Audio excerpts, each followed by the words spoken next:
Hello दोस्तों, welcome to my YouTube channel Islamic name.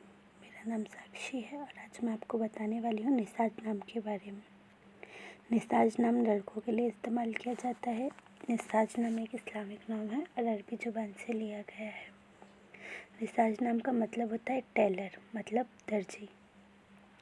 बात करें इनके लकी नंबर की तो इनका लकी नंबर है 9, मतलब 9।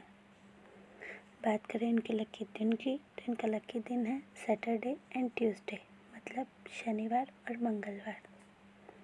और बात करें इनके लकी कलर की तो इनका लकी कलर है लाइट ग्रीन एंड रेड, मतलब हल्का हरा और लाल।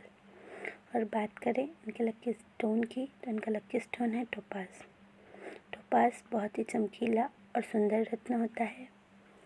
लकी मेटल्स की बात करें तो इनका लकी मेटल है कॉपर, मतलब तांबा।